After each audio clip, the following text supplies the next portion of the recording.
Le Real Madrid sur le toit du football mondial, le club merengue qui remporte la finale de la Coupe du Monde des clubs face à Al Hilal. C'est la 5e fois de son histoire. Bonjour chers amis téléspectateurs d'Afrique Sport TV, bienvenue dans votre revue de presse quotidienne. Comme d'habitude, que vous soyez au bureau ou à la maison, vous restez avec nous pour le tour de l'actualité sportive que nous allons débuter avec la Coupe de la Confédération africaine. Oui, la première journée de la Coupe CAF, c'était ce week-end avec, comme le disent nos confrères de Sport News Africa. La première journée de la Coupe CAF a été difficile pour les équipes en déplacement et voici les résultats de la première journée avec Pyramids et FAR Rabat qui ont fait match nul, 2 buts partout. Il y a USM Alger qui bat Saint-Louis-le-Popo sur un score de 3 buts à 0. Il y a Marumo Galans qui bat Al Akbar sur un score de 4 buts à 1. TP Mazembe qui bat Real Bamako à 3 buts à 1. Il y a Azek Mimosas qui fait match nul avec Motema Pembe, 0 buts partout. Diable Noir qui bat Rivers United 3 buts à 0. Osco de Kara et Futur font match nul, 1 but partout. Monastir qui bat Young Africans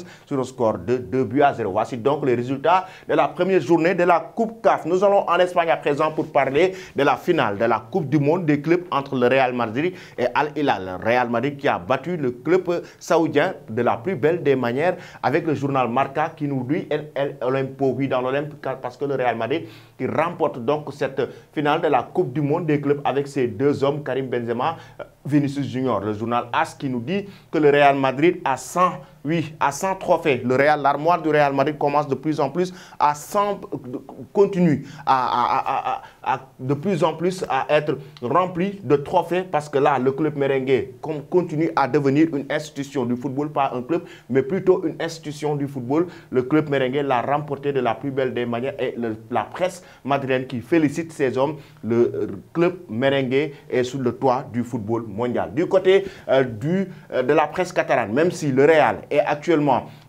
le meilleur club du monde, du côté de l'Espagne, c'est le FC Barcelone qui est le meilleur club espagnol. Parce que quoi? Le Barça maintenant est à 11 points du club merengue, 13 puntasos, oui, 3 points de plus pour le FC Barcelone après sa belle victoire face à Villarreal, 1 but à 0, but inscrit par Pedri. Oui, même si le Real a un match en retard à jouer, mais ils sont à 11 points. Et Sport nous dit qu'ils sont invincibles, ces joueurs catalans invincibles, ces joueurs de Xavi Hernandez pour le moment qui sont sur le toit du football espagnol, qui sont leaders de la Liga à 11 points d'avance du Real Madrid. Actuellement, le FC Barcelone va tout droit vers le trophée de la Liga, chers amis. Nous allons maintenant parler de la Ligue des Champions. Et oui, c'est le grand jour à quelques heures. Oui, ce sera demain, 14 février, une soirée amoureuse de Ligue des Champions entre le Paris Saint-Germain et le FC Bayern. Oui, deux grands clubs qui vont s'affronter pour le 8e de finale aller de la Ligue des Champions. On sait que Lionel Messi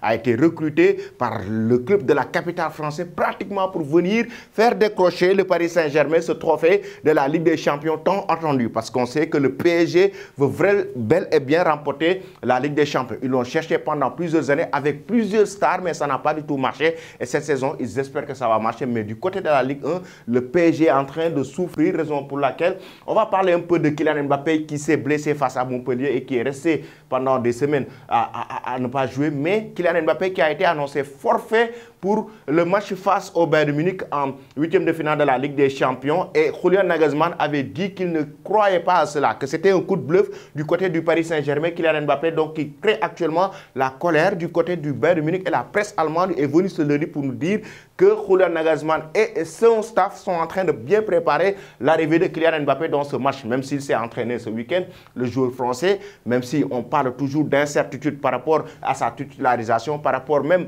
à le fait qu'il joue dans ce match, mais certainement il sera dans le groupe du Paris Saint-Germain pour disputer cette rencontre face à cette équipe du Bayern Munich. Et actuellement, il crée la rage, il fait enrager le Bayern Munich face à cette rencontre des 8e de finale. Nous restons toujours avec le club de la capitale française, Marquinhos, qui crée la colère aussi des supporters ce week-end parce qu'après le match, il a demandé aux joueurs du PSG de ne pas aller vers les supporters qui étaient très en colère par rapport à la défaite face à l'AS Monaco du Paris Saint-Germain. Marquinhos, donc, qui a été très critiqué par les supporters du Paris Saint-Germain après même sa déclaration pour dire qu'il faut apprendre à perdre. Neymar qui crée un énorme clash dans le vestiaire du PSG parce qu'après cette défaite, Luis Campos, le directeur sportif du club, était venu pour parler avec les joueurs pour commencer à revoir ses troupes et Neymar était le joueur qui s'est senti visé. Il a directement attaqué Luis Campos, le directeur sportif du club, selon les informations du quotidien L'équipe,